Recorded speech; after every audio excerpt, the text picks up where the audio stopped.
Assalamualaikum warahmatullahi wabarakatuh. Artikel jurnal ilmiah. Pengertian karya ilmiah.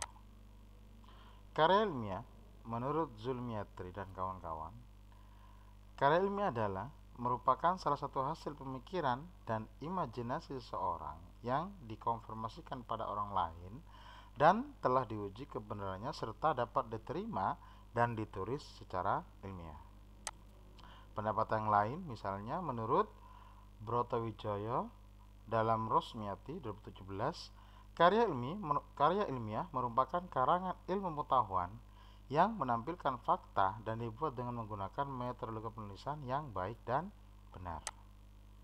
Sehingga dari beberapa pendapat, karya ilmiah dapat kita artikan sebagai karya tulis yang disusun berdasarkan karangan, pernyataan atau gagasan yang menyajikan data dan fakta, hasil penelitian atau pengkajian yang ditulis menurut metode dan sistematika yang baik dan dapat dipertanggungjawabkan.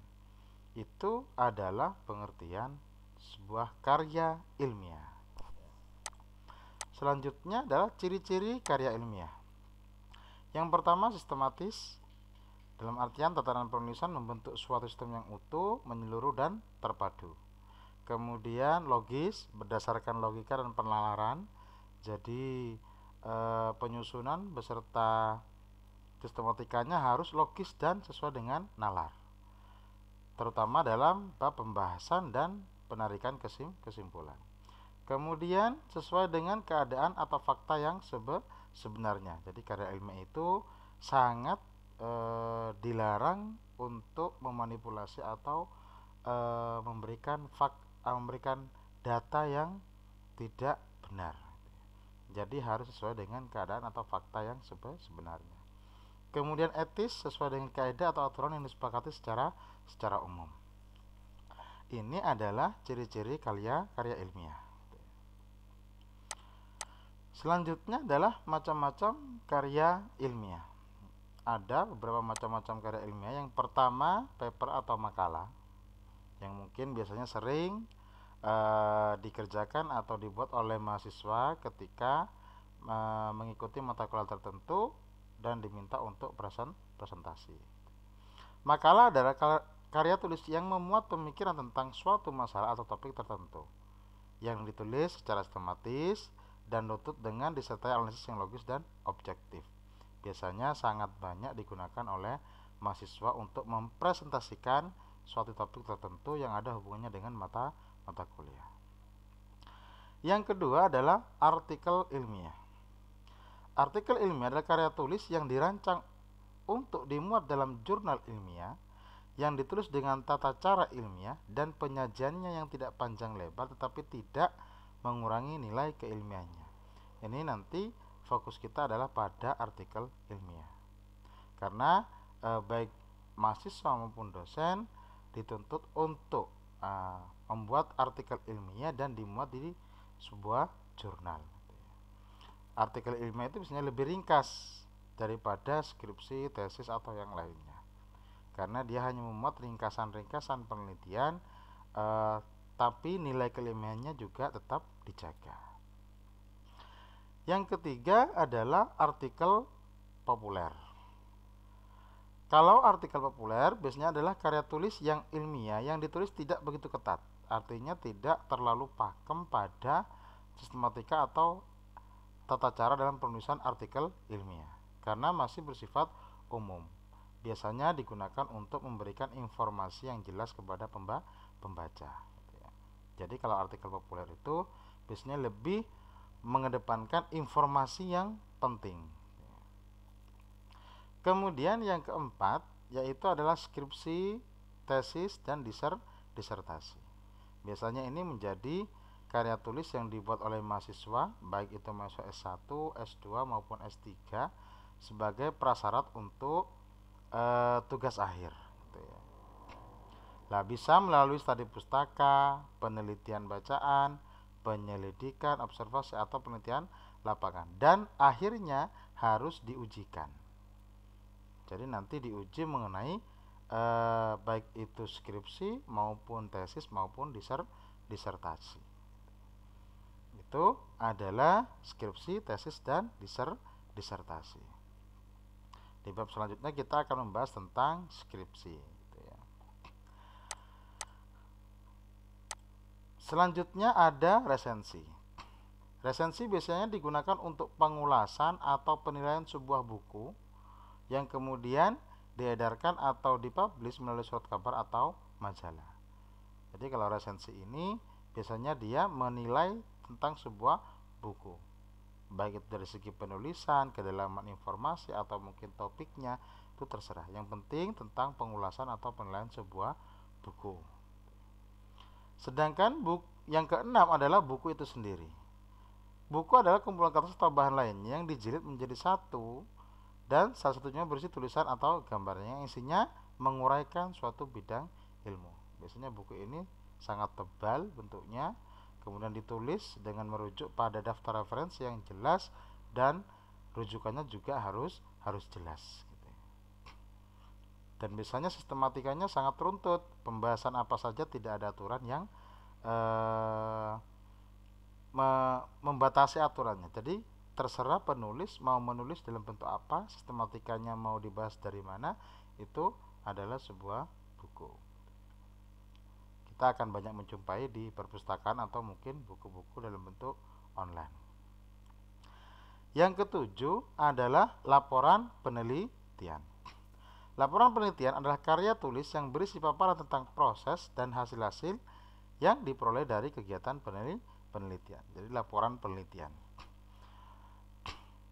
Jadi bisa berupa pembahasan hasil penelitiannya dan juga nanti juga dilampirkan beberapa kegiatan anggarannya serta hasil-hasil yang telah didapatkan dari laporan penelitian tersebut.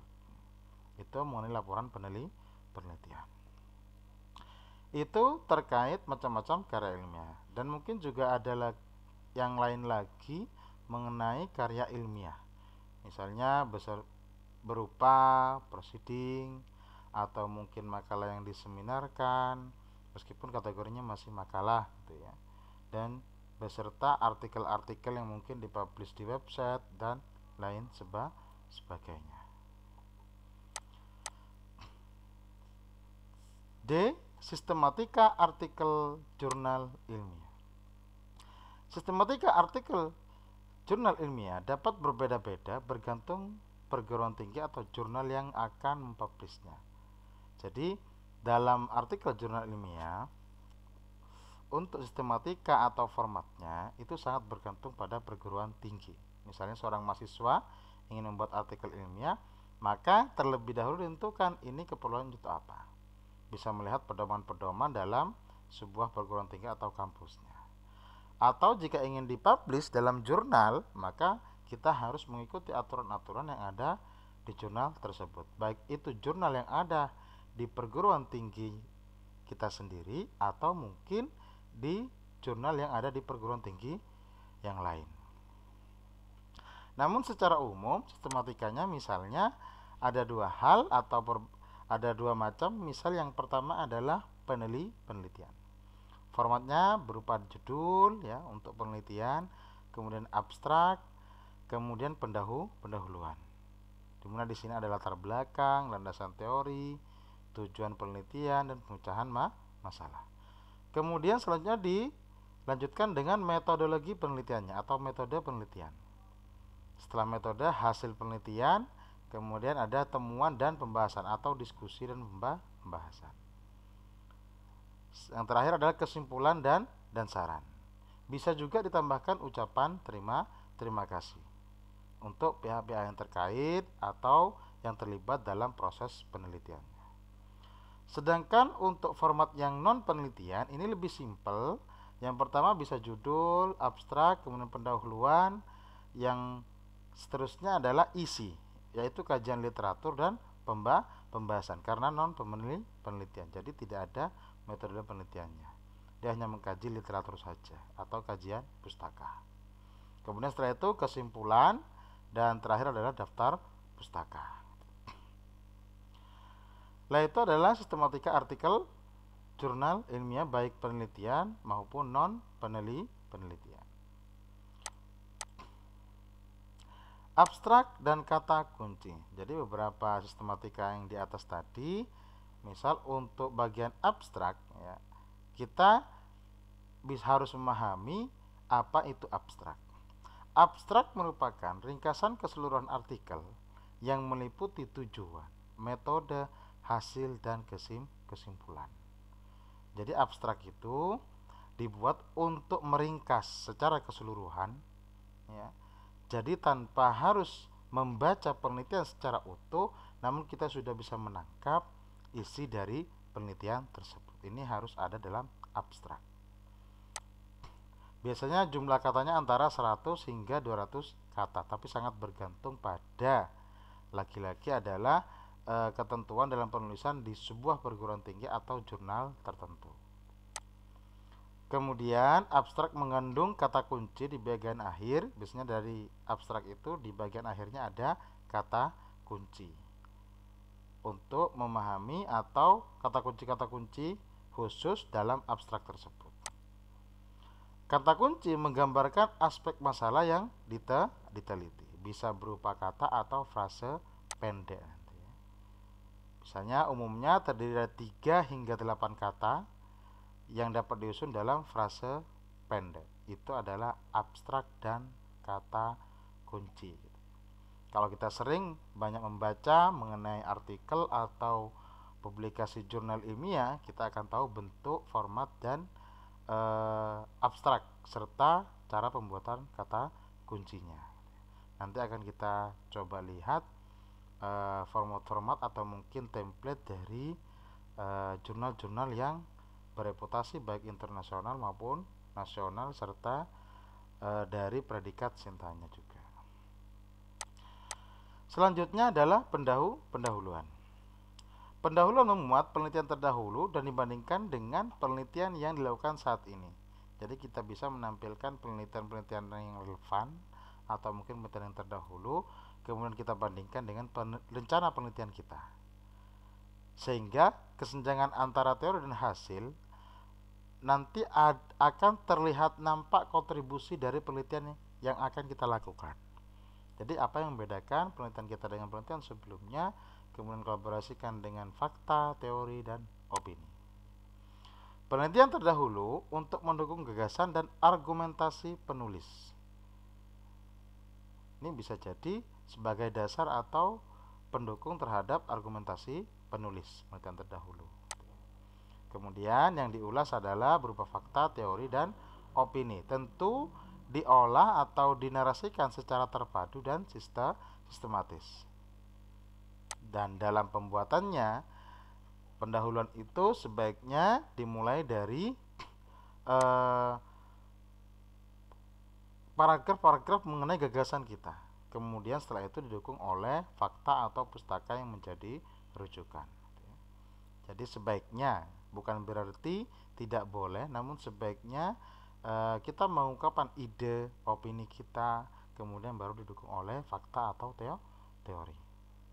Hindari langsung mengambil teori atau pustaka yang akan kita kutip gitu ya di awal paragraf. Itu mengenai tentang pendahuluan. Selanjutnya adalah metode penelitian. Metode penelitian ini memuat metode penelitian apakah yang digunakan. Misalnya kalau kita sudah pernah membahas di bab sebelumnya, ada metode penelitian kualitatif, ada kuantitatif, atau mungkin model mix gitu ya. Jadi bisa model gabungan. Maka dijelaskan metode penelitiannya apa. Kemudian membuat informasi sumber data dan cara mendapatkannya. Kemudian ada populasi dan sampel jika memang diperlukan. Biasanya populasi dan sampel itu digunakan untuk penelitian kuantitatif. Setelah itu ada waktu pelaksanaan objek dan lokasi penelitian. Jika memang melibatkan objek dan lokasi penelitian tertentu. Kemudian teknik pengumpulan data dan analisis datanya, di mana semua keterangan ini dari metode, informasi sumber data, populasi dan sampel, kemudian teknik pengumpulan dan analisis data, semua diringkas sesimpel mungkin namun tetap padat informasi. Jadi tidak terlalu bertele-tele dengan metode penelitiannya. Jadi cukup ringkas saja. Metode penelitiannya adalah menggunakan misalnya metode kuantitatif. Kemudian populasinya adalah seluruh misalnya warga masyarakat tertentu, sampelnya jelaskan singkat saja. Poin-poin intinya saja. Itu mengenai metode penelitian. Selanjutnya adalah hasil penelitian. Nah, hasil penelitian ini memuat ya, misalnya jika diperlukan berupa tabel, grafik, bahkan dan model penyajian data lainnya yang intinya adalah memudahkan pembaca untuk menerima informasi. Jadi kita sampaikan secara ringkas, bukan data mentahnya ya.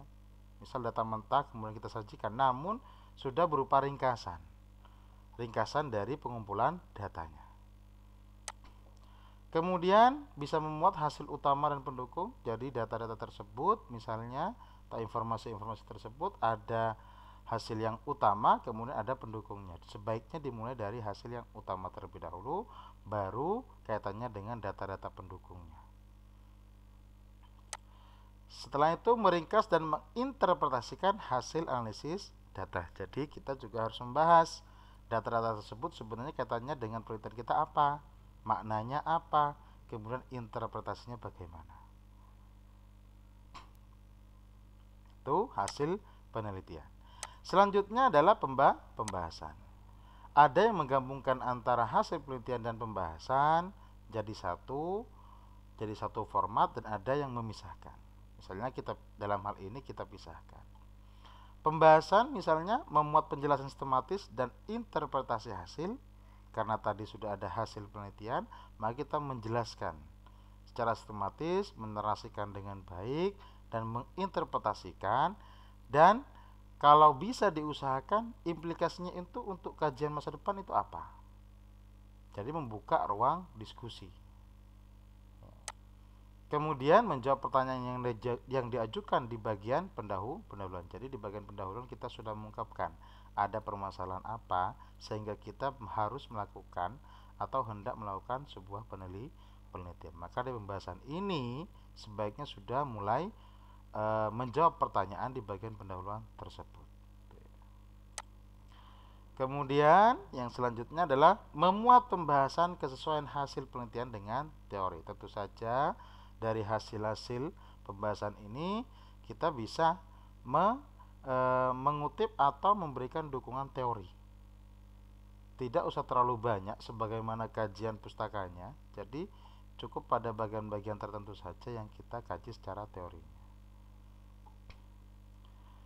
Setelah itu sebaiknya memuat pendapat atau hasil penelitian orang lain sebagai pembanding ya, dengan hasil yang diperoleh dengan bahasa sendiri. Jadi kalau emang bisa hasil penelitian yang lain juga perlu ditampilkan secara ringkas gitu ya. Penelitian ini didukung oleh atau sesuai dengan yang pernah dilakukan oleh ini. Nah, hasil pembahasannya kurang lebih seperti itu. Atau mungkin ada kontroversi dengan penelitian yang lain, maka sedikit disampaikan bahwa menurut ini mungkin berbeda dengan penelitian yang kita lakukan. Kemudian fokus pada proses penarikan kesimpulan. Tentu saja pembahasan itu nanti karena setelah pembahasan oleh kesimpulan kita harus memfokuskan diri pada sebuah penarikan kesimpulan. Jadi pembahasan seperti itu. Barulah setelah semua diuraikan dan mulai ketemu proses menarikan kesimpulannya, baru nanti kita masuk pada kesimpulan. Nah, kesimpulan ini bisa memuat jawaban dari permasalahan dalam pendahuluan, kemudian berdasarkan fakta yang ditemukan dalam hasil dan pembahasan, dan memuat implikasi temuan penelitian. Nanti dapat juga ditambahkan saran. Misalnya saran tersebut bisa berupa ide pengembangan teori baru atau penelitian lanjutan. Atau mungkin juga bisa dibuat saran-saran tertentu mengenai kekurangan atau kelemahan dalam penelitian kita, agar peneliti-peneliti yang lainnya atau peneliti-peneliti selanjutnya yang membaca naskah penelitian kita itu bisa menyempurnakan. Jadi seperti itu.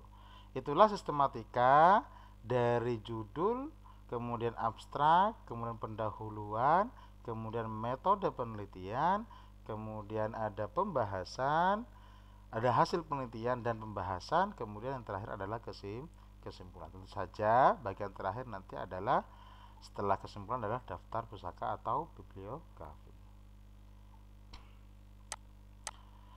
Untuk selanjutnya, setelah kita mempunyai artikel atau naskah, bisa kita publikasikan di jurnal ilmiah. Karena sudah menjadi kewajiban seorang dosen atau mahasiswa untuk berkarya dan juga dipublikasikan. Untuk publikasi atau penerbitan artikel karya ilmiah dapat melalui jurnal cetak atau online.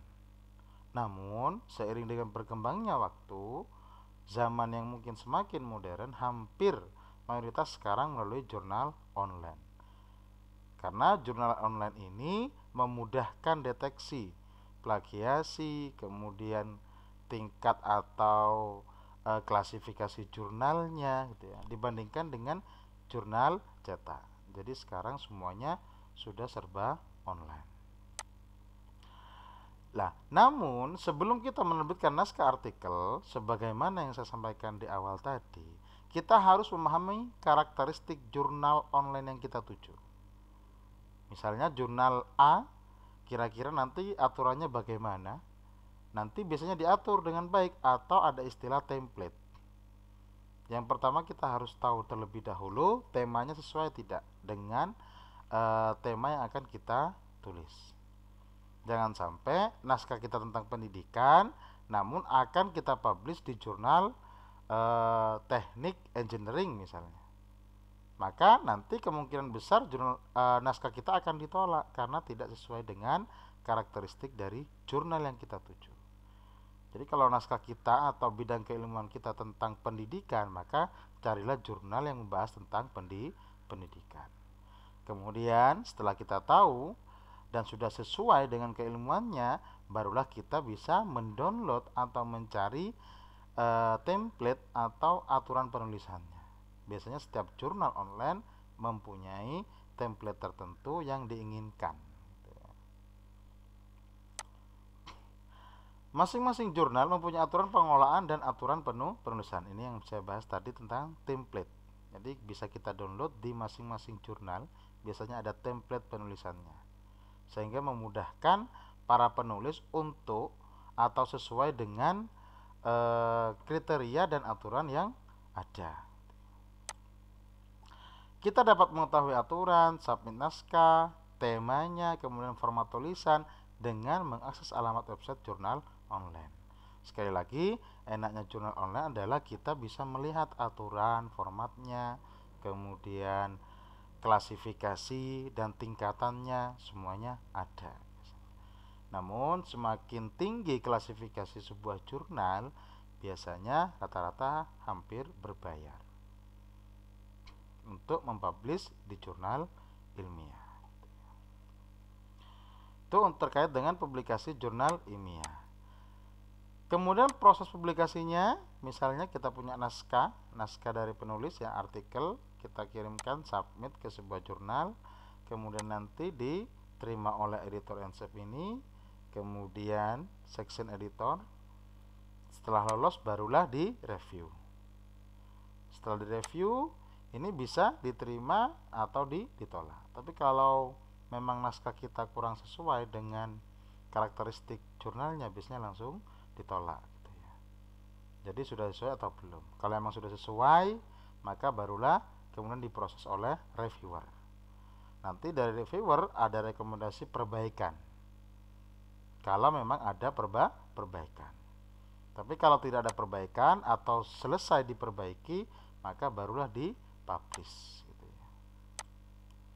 Sehingga kita dalam proses untuk mempublikasi artikel atau tulisan kita ke jurnal, maka sebaiknya terlebih dahulu pelajari karakteristik dari jurnal yang kita tuju. Yang paling utama adalah dengan mendownload template-nya ini. Jadi kalau template-nya sudah tahu, maka kita tahu formatnya seperti apa yang diinginkan dari jurnal tersebut.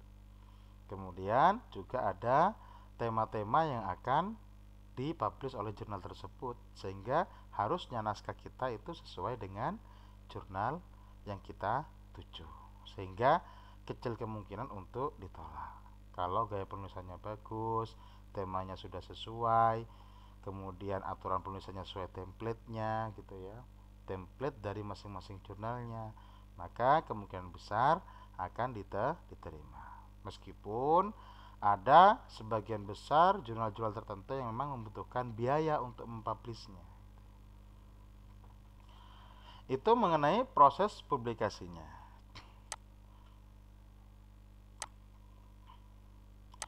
Selanjutnya adalah klasifikasi jurnal. Sebagai pengetahuan bahwa ada beberapa tingkatan dalam jurnal yang saat ini sedang menjadi buruan oleh para penulis-penulis gitu ya. Klasifikasi jurnal untuk di Indonesia terbagi menjadi 4 tingkatan sebagaimana berikut. 1, yaitu yang tertinggi adalah jurnal internasional bereputasi ya. Jurnal internasional bereputasi ini adalah karya ilmiah yang terindeks oleh pangkalan data internasional ya, seperti Scopus, WOS gitu ya, Web of Science, dan memiliki faktor dampak atau impact faktor dari isi Web of Science teman dokter ini, atau Simago Journal Rank SJR atau yang lainnya. Namun serendah-rendahnya adalah terkategori Q3, kuartil 3. Serendah-rendahnya. Itu jurnal internasional bereputasi. Sedangkan yang di bawahnya ada jurnal internasional. Jurnal internasional merupakan terbitan berkala ilmiah yang memiliki ISSN, bahasa resmi PBB yaitu Inggris, Prancis, Arab, Rusia, dan Tiongkok. Kemudian dewan editornya adalah pakar di bidangnya dan paling sedikit berasal dari 4 negara. Dan tulisan sekali terbitan itu minimal penulisnya juga dari berbagai negara. Jadi tidak hanya didominasi dari orang-orang Indonesia misalnya seperti itu. Jadi editornya termasuk reviewernya juga itu harusnya dari negara yang berbeda dan minimal 4 negara yang berbeda, beserta penulis-penulis atau naskah-naskah yang dimuat dalam jurnal tersebut. Kemudian ada jurnal nasional terakreditasi.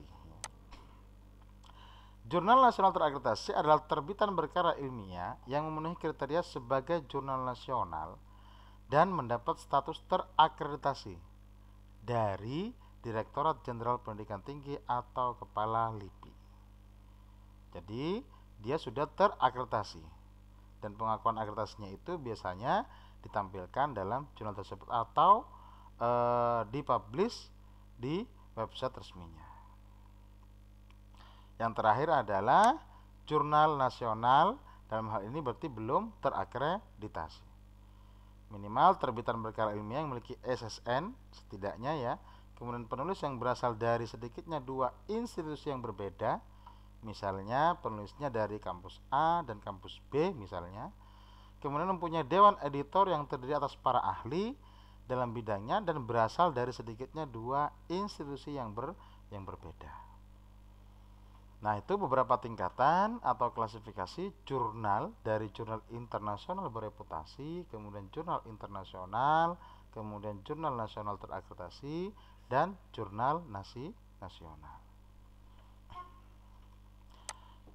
Selanjutnya adalah kita sedikit mengenal tentang jurnal Scopus. Jurnal terindeks Scopus adalah salah satu database kutipan atau literatur ilmiah yang dimiliki oleh penerbit terkemuka Elsevier. Jadi, suatu jurnal dikatakan terindeks Scopus jika dia memang database-nya itu sudah terindeks dalam yang penerbit terkemuka yang bernama Elsevier ini. Kita kenal sebagai Scopus. Atau selain Scopus juga ada Web of Science, WOS, disingkat WOS ini, WOS ya, yang diterbitkan oleh Thomson Reuters. Jadi ini kompetitor, namun lebih familiar Scopus gitu ya. Keduanya sama-sama penerbit terkemuka. Kedua database tersebut fokus pada 4 bidang ilmiah. Yang pertama ilmu fisika dan teknik, ilmu alam, ilmu kesehatan, dan ilmu sosial dan humaniora. Misalnya, karena yang lebih familiar Scopus, meskipun tidak menutup kemungkinan WOS ini juga ada jurnal-jurnal tertentu yang terindeks WOS ya. Ini adalah contoh yang terindeks Scopus. Ini adalah alamat websitenya, kemudian adalah tampilan jurnalnya. Jadi di sini adalah Indonesian Journal of Science and Technology. Kemudian ada Journal of Indonesian Islam. Meskipun masih banyak lagi jurnal-jurnal Scopus yang berada di Indonesia. Jadi masih sangat banyak sekali, ini hanyalah salah satu atau dua contoh. Itu mengenai jurnal Scopus. Selanjutnya ada jurnal Sinta. Sinta merupakan kepanjangan dari Science and Technology Index. Sinta merupakan sebuah portal indexing jurnal yang dikelola oleh Kemendikbud Republik Indonesia yang menyajikan daftar jurnal nasional terakreditasi. Jadi kalau jurnal sudah terakreditasi, maka dia sudah masuk kategori Sinta yang dikelola oleh Kemendikbud.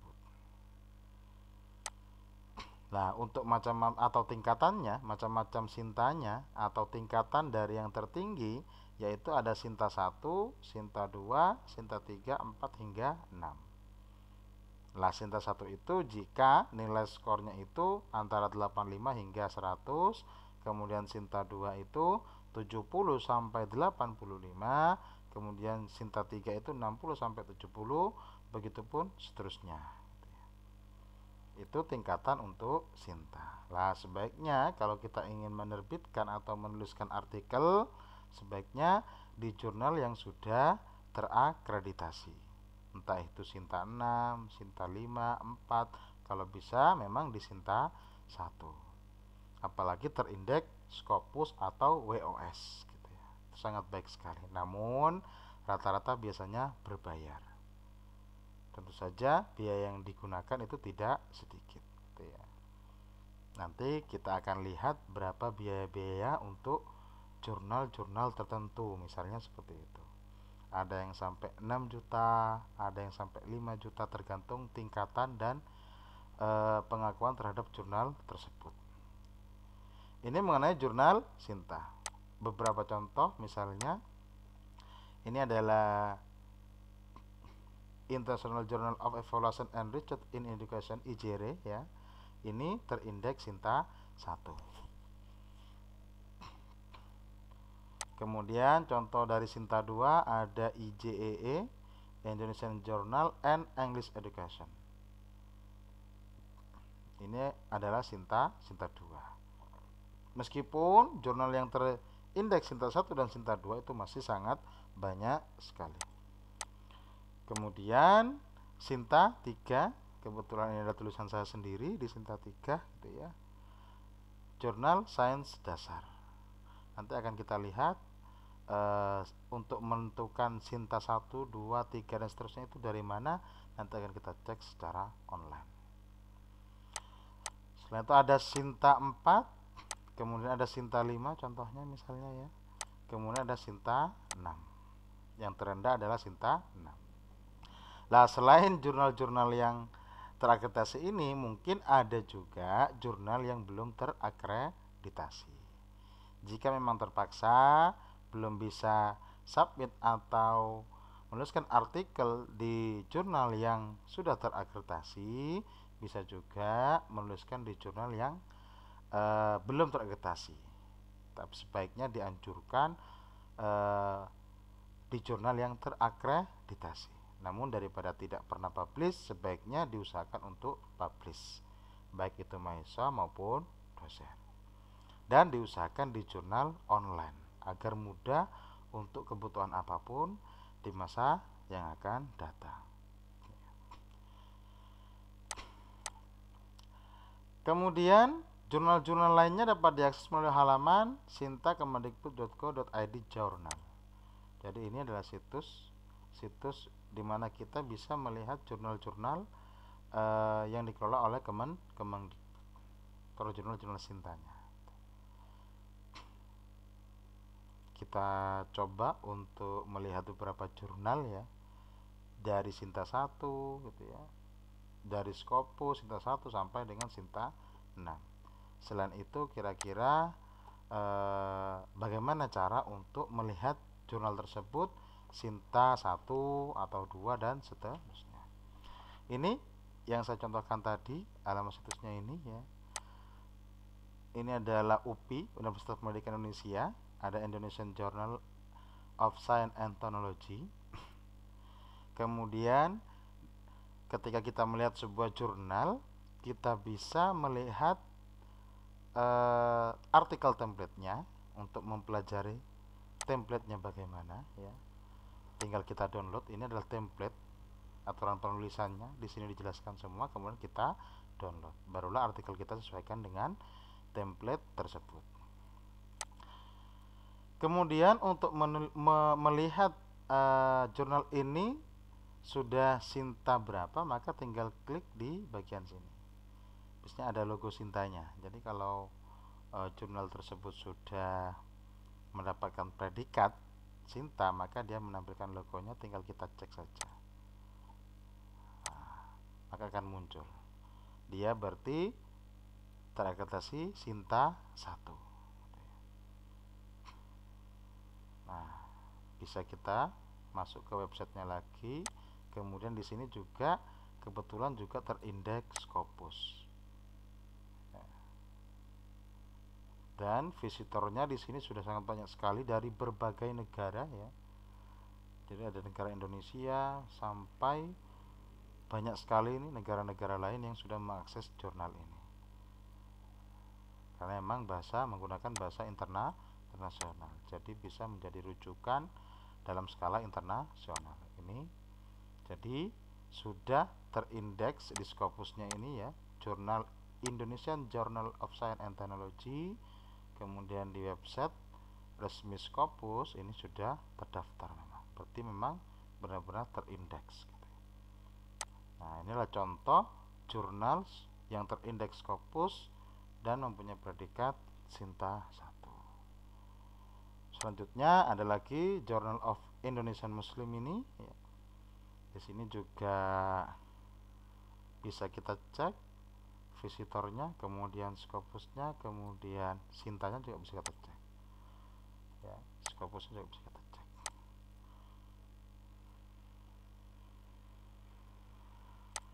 Nah, ini juga terdeteksi sudah. Kemudian untuk Sintanya masih proses loading ya.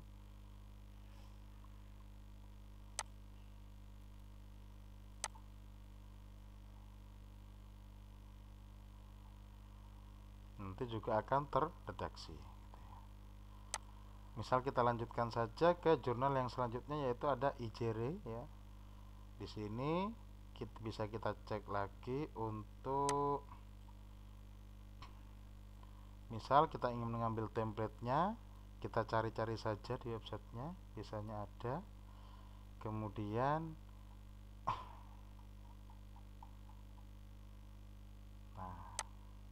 atau bisa kita cari di situs Kemendikbudnya gitu ya.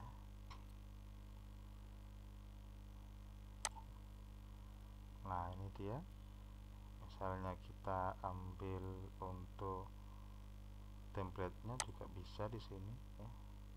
Download template for IJRE. Nah, bisa kita download template-nya di sini. Nah, klik saja, biasanya akan download dengan sendirinya.